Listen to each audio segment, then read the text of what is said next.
Hey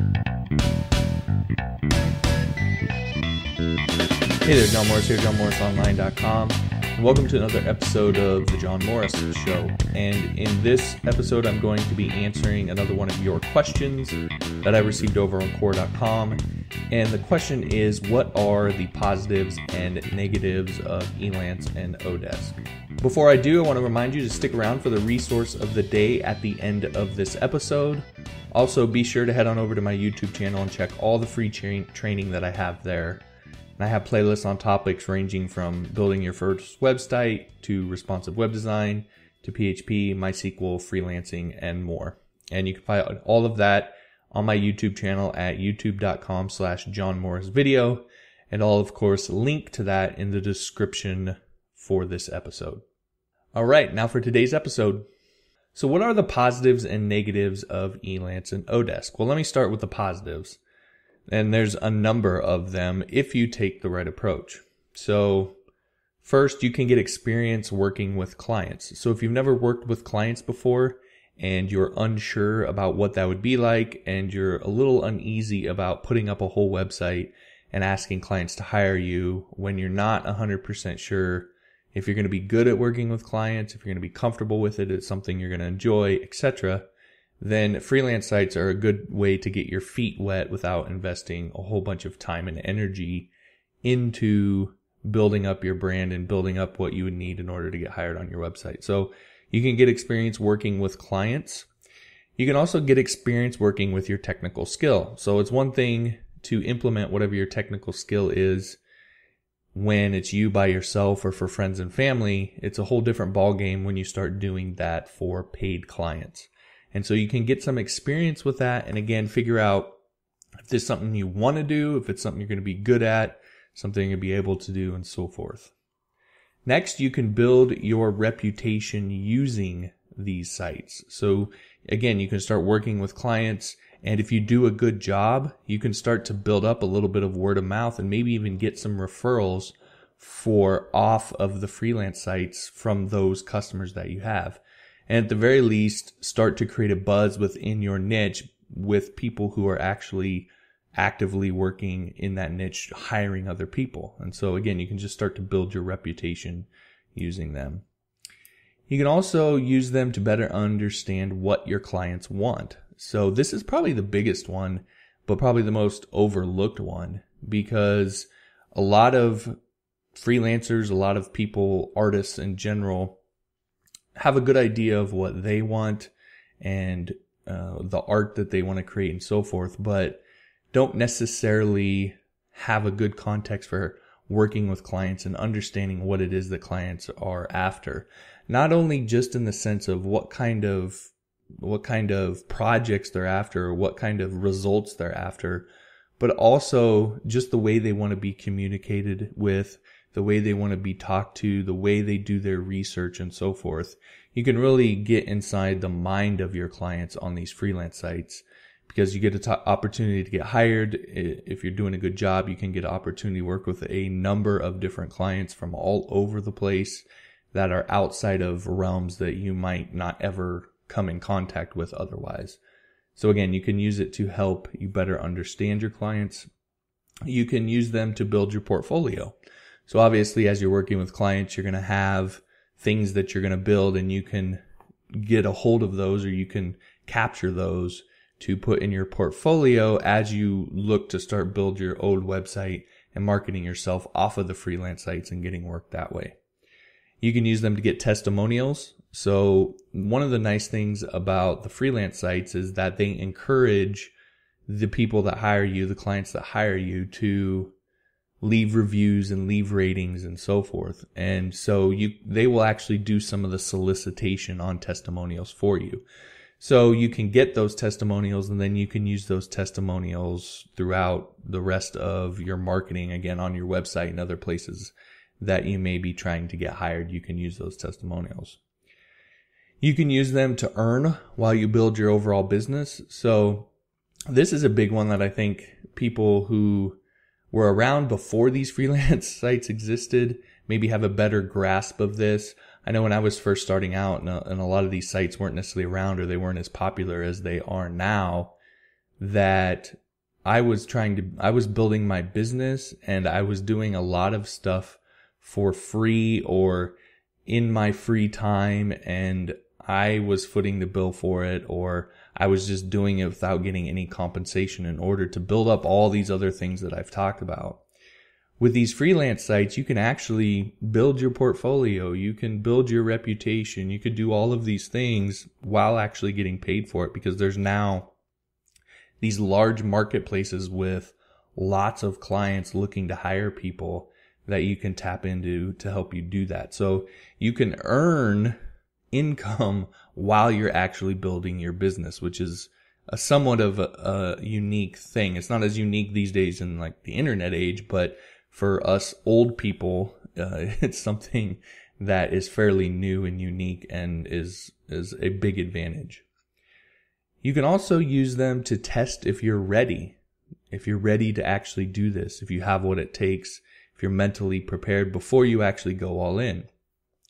If you go about building a website and doing all the things that you need to do in order to do that, and you find out halfway through or partway through that you're just not ready, you've wasted a lot of time and energy setting things up for a situation now where you're not going to take full advantage of them. So you can very quickly get up on these freelance sites and start testing if you're ready to really go for it and do this kind of work. You can also use them to develop your brand. This is both, again, talking about your reputation in the sense of your public-facing brand and how other people perceive you, but develop it also in the sense of you understanding what your brand is and getting a better grasp of how you should be branding yourself. And again, that goes back to understanding what your clients really want. So when you understand what your clients really want, then you can start to understand how to build a brand to attract those people. And you can do some testing on the freelance sites and try some different ideas and get pretty immediate feedback, because there's just so many clients and people on there looking to hire developers, looking to hire freelancers. You can use them for quick cash. So even when you get your business up and going, or in the beginning stages, when you're trying to get it going on your own website, and maybe you're not getting quite there where you're getting the amount of clients that you could be fully off of the freelance sites, you can use them to help spur on your business and keep things going while you are building everything else out to get clients on your own website. Or maybe you have a lull and you're not getting as many quote requests at a particular time. You can go on the freelance sites, hop in, maybe do a project or two, get some quick cash, and then hop back out. So they can be a kind of good backup plan if, again, things on your own website aren't taking off as well, or there's a lull in what you're doing. So those are some of the positives, and there's quite a few. And those are all the reasons why I've used freelance sites in the past to help me get things going, why I recommend new freelancers especially use them to get things going, and even people who've been doing it for a while to maybe help you get more clear on what it is that you're trying to do with your business. You can use these freelance sites for testing in that sense. Of course, there are some negatives, and the first really big negative is that they're extremely competitive. The point of the freelance sites is to make you compete. Now, I know the company line on all these freelance sites is they say they're there to help freelancers, but you can always look where the money comes from to see who a company is really serving. And these companies are really serving the clients that hire you, because those are the ones that are ultimately paying the money. So one of the ways that they serve those clients is they make the marketplace extremely competitive. And the idea is that the cream will rise to the top, the best developers will rise to the top, and also that the prices will come down as a result of the competition. So if you're going in there and you don't necessarily have a clear strategy, you aren't able to necessarily put things together quickly, then you can find that it's extremely uncompetitive. Any job that you're bidding on is probably going to have at least 10 or 15 other people bidding on that same job. And so it can be hard to stand out if you're not exactly sure how to do that. So again, they're just extremely competitive, and that has a whole range of consequences that come with it. It also, again, as a result, becomes easy to compete on price. Now, you can still sell on value and compete on value on these sites. However, what I find is that in the web design, web development space, most people in that space don't have a good idea of how to market themselves. And so what they fall into is starting to market themselves based on price. And that's why you see people on these freelance sites who are offering their services for $5 or $10 an hour. That is frankly someone who doesn't know how to market on value. And so they're simply marketing on price. And oftentimes they're in a financial situation where they're able to do that for whatever reason. Maybe it's the standard of living where they live, or maybe they're a college student that's in college and, they can afford to do that. There's a number of different reasons why that's the case, but it's almost impossible for anybody who's a serious full-time professional freelancer to compete with somebody like that on price, because they can always go lower than you, and frankly lower than what you're willing to go. So the trick is you have to know how to market yourself based on value. Another thing is that they also tend to reward the successful. Now, that's not necessarily a negative overall. Obviously, if you're one of the successful people on there, it's definitely not a negative. But what you'll find is because of the way they do their rankings with job history and ratings and the revenue and so forth, the people who do well tend to continue to do well and do even better. Whereas if you go on there and you struggle at first, you can very quickly find yourself kind of falling into oblivion on these sites and being almost impossible to find, because the sites, again, are competitive. They're designed to make the cream rise to the top.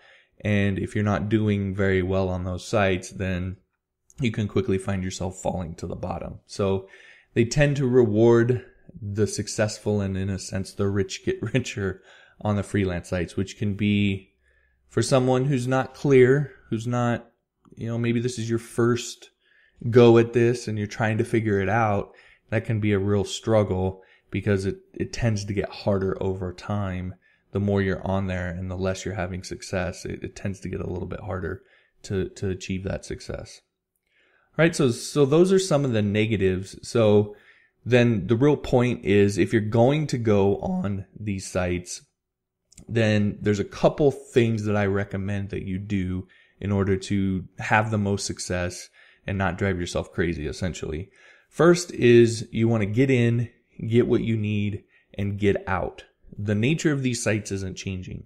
They're always going to be ultra competitive. They're always going to make you feel like you want to compete on price. And so you don't want to stay there for very long, because what's going to end up happening is you're going to end up doing more work for less money than if you are able to build a brand off of these sites where someone lands on your website and there's no other competition there. Or you're able to establish a name in your marketplace and become the go-to person in your marketplace. You're just going to make more money that way. So you don't want to think of these sites as your plan for your freelance business. You want to think of them as a stepping stone to helping you build your freelance business. And that's a key point, because if you try to go all in on these sites, you're going to drive yourself crazy. You're going to end up working more and making less as a result.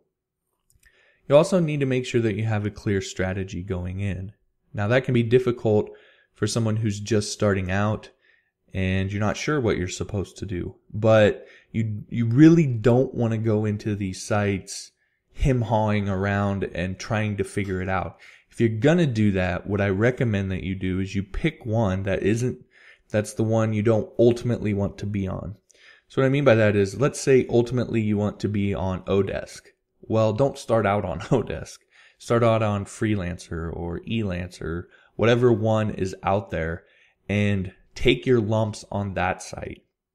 And then as you start to figure things out, then you can apply what you learned to the site that you ultimately want to be on, because now you'll have a more clear strategy of exactly what to do, and you're not going to fall into that race to the bottom that I mentioned, or the the fact that those sites reward the successful. Because when you go onto the site you ultimately want to be on, you'll have a clear strategy, you'll have success right away, and you'll start to rise to the top. So again, make sure that you have a clear strategy going in. If you need to develop that, then develop it somewhere else first, and then come on to the site that you ultimately want to be on. And of course, then the strategy that I recommend if you want to take some advice on how to approach these sites is, and I, you know, if you've listened to the podcast, I harp on this constantly, but is to be very, very highly targeted. And so you pick a niche, and then you create your profile entirely around that. Now, I would imagine that you're not, if you're like me, you're not going to immediately know what that niche should be. And you're going to have to do a little bit of testing, and that's fine. You're not necessarily going to pick the right niche right off the bat. However, you need to pick a niche, not worry too much about if it's the perfect one, and then you need to go all in on that niche in a sense. Because the big mistake that you can make is being too much of a generalist, and it hurts you in a number of ways, because the way the ranking algorithms work on these sites, especially if you're new, yes, the reputation and the job history and all those things matter. However, relevance and something they call match is also important. So you can get higher rankings on these sites by being a better match for the search term that someone is searching for. So when you pick a niche and go all in around that niche and create your profile completely around that niche, it helps you create a higher match for that particular niche, which is going to allow you to rank higher for those searches. On Elance, I don't think I was ever number one in the searches. I only spent about a year on Elance before I had my business built out to where I left. And I don't take work on Elance anymore. I get it all through my website. But I don't think I was ever number one in the search engines. I think I was usually around 3 or 4. But everybody that I was there competing with on the main search that I was targeting on there had a level of probably 6 or 7. Their job history, their reputation on the site was way higher than mine, but they were all generalists. They were all targeting things like web design, not something specific. And so I was able, I think the highest level I ever got on there was like a level 2 or level 3, maybe a little bit higher at the height of it. I might have hit a level 4 because I had a lot of jobs going on at that time. But, you know, I only spent a year on there, so I never developed up to the real high levels. And I was still able to outrank those other profiles and searches because I was targeted for the search that I wanted to win on. And so on that search, I was outranking other profiles that had a much higher level than me and a much higher reputation than me, simply because I was targeted. So going heavy on targeting on these sites can allow you to do that, can allow you to rank high for searches. And then when someone sees that, your profile, and it's targeted for exactly what they just searched for, versus someone who, yeah, they might have a little bit higher reputation, but they're just saying web design and web development, and they're saying PHP and HTML and CSS. And then you're saying, I specifically do this one thing that you just searched for. They're definitely going to click on your profile. Now, depending on how your profile is set up and so forth, you may or may not actually get the invite and get the job proposal or whatever. But they're definitely going to click on it, and that's the first part of the battle. So going heavy on targeting and then heavy on trust. And so when you're writing your profile, your service description, your payment terms, everything should be oriented around developing trust. And in that sense, it's about developing authority. So anything that you can say that helps you come across as authority. I always said I'm the lead instructor for the Wishlist Member Certified Developers Program, because that's the niche that I was targeting, as people who wanted sites built by WordPress and Wishlist Member. So I always said I was the lead instructor for Wishlist Member Certified Developers Program. I always named some of the big name sites that I work on, like Michael Hyatt, Lewis Howes, Ray Edwards, etc. I always threw that in there. I always said that I was a developer of 10 plus years. So there was a number of things that I would try and put in there that I had that were my credentials to put into my profile to try and develop a sense of trust that I knew what I was talking about. Along with that, then, of course, is your portfolio, the certifications that you have, the tests that you take on there. Those are all things that are designed to build trust. So on your profile, what you're really looking to do is to build trust. Most of the clients, if you talk to anybody about sales, they'll talk about there's desire is one of the things that you have to build. Trust is another one, and urgency is another one. Most of the time in this particular situation, your clients are going to come to your profile with the desire and the urgency already there. Otherwise, they wouldn't be on that site hiring somebody. So the thing that you need to give them to get them over the hump is the trust. And so you go heavy on trust, and on your profile that comes in the form of authority. On the other side, in terms of your proposals and your communication back and forth with the client, trust comes in the form of giving value and giving them some sort of results in advance. So if they contact you or they invite you to a job and you can actually help them in your back and forth communication and give them some meat and give them something that they actually try and works for them or is a key insight that changes the way they're thinking about something, then you can develop that trust that you really need to develop. So again, it comes in the form of giving them results in advance. So heavy on targeting, heavy on trust. Those are the approaches that I would take on the freelance site. That's the strategy that I would use. All right, thanks for listening. If you have a question, you can hit me up on Twitter at JPMorris or over on Quora. Just go to johnmorrisonline.com/Quora. That'll take you to my profile and you can invite me to your question there. If you haven't yet, be sure to subscribe. And if you like this episode, be sure to make sure that you like it so that I know that you like this content. Also, if you haven't yet, you can head on over to johnmorrisonline.com and download my free 7 strategies to turn your code into cash cheat sheet.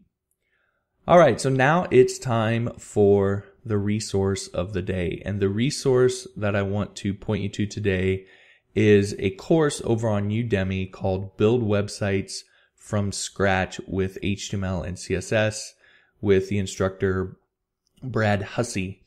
And this is a course that I've taken, and I recommend this course because it's really a thorough look at HTML and CSS. And if that's something that you're learning right now, this can really help you fast forward your progress in learning those languages.